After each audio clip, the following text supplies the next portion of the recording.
పనిచేసే ప్రభుత్వాలకు ప్రజల అండదండలు ఎప్పుడూ ఉంటాయని ముఖ్యమంత్రి చంద్రబాబు అభిప్రాయపడ్డారు. ప్రధాని నరేంద్ర మోదీపై ప్రజల విశ్వాసానికి ఇటీవల వివిధ రాష్ట్రాల శాసనసభల ఎన్నికల ఫలితాలే నిదర్శనమని సీఎం అన్నారు. భవిష్యత్తు పట్ల ప్రజల ఆశలను 5 రాష్ట్రాల ఎన్నికల ఫలితాలు ప్రతిబింబించాయని అభిప్రాయపడ్డారు. నీరు ప్రగతిపై ముఖ్యమంత్రి చంద్రబాబు జిల్లాల కలెక్టర్లు, ప్రజాప్రతినిధులు, వివిధ శాఖల అధికారులతో ఉన్నతస్థాయి సమీక్ష నిర్వహించారు. తనతో భేటీ సందర్భంగా నంద్యాల రోడ్ల అభివృద్ధి గురించి భూమా నాగిరెడ్డి ప్రస్తావించిన విషయం గుర్తు చేశారు.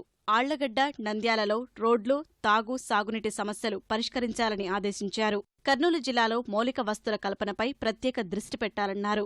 ఈ ఆర్థిక సంవత్సరం ముగింపునకు ఇంకా 15 రోజులే ఉందన్న ఆయన నరేగా నిధులు పూర్తిగా వినియోగించుకోవాలని సూచించారు. పంటకుంటల తవ్వకం 2,66,729 పూర్తయ్యాయని, రోజుకు 500 తవ్వాలన్న లక్ష్యం చేరుకోవాలని ఆదేశించారు. పనులు ప్రారంభించి 4 లక్షలు పూర్తి చేయడంపై ప్రత్యేక శ్రద్ధ పెట్టాలన్నారు. సిమెంటు రోడ్ల నిర్మాణం 4,697 కిలోమీటర్లు పూర్తయిందని, మిగిలిన 303 కిలోమీటర్ల పనులు 15 రోజుల్లో పూర్తి చేయాలని స్పష్టం చేశారు.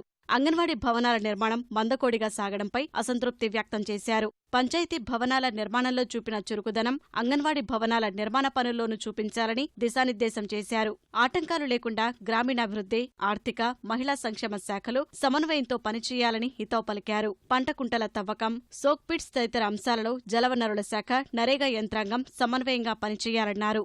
వ్యక్తిగత మరుగుదొడ్ల నిర్మాణం ఇప్పటి వరకు 1,77,825 పూర్తి చేశారని, మిగిలినవి వేగవంతం చేయాలన్నారు. ఎన్టీఆర్ హౌసింగ్ కింద పనులు ప్రారంభమైన ఇళ్ల నిర్మాణం వేగం పెంచామన్నారు.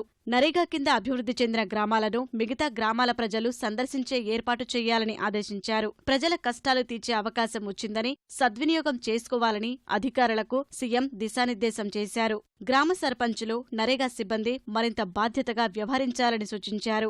బాధ్యత నిర్వహణలో అందరూ బాధ్యతగా పనిచేయాలని, గ్రామాలు, వార్డుల అభివృద్ధికి దోహదపడాలని మార్గదర్శకం చేశారు.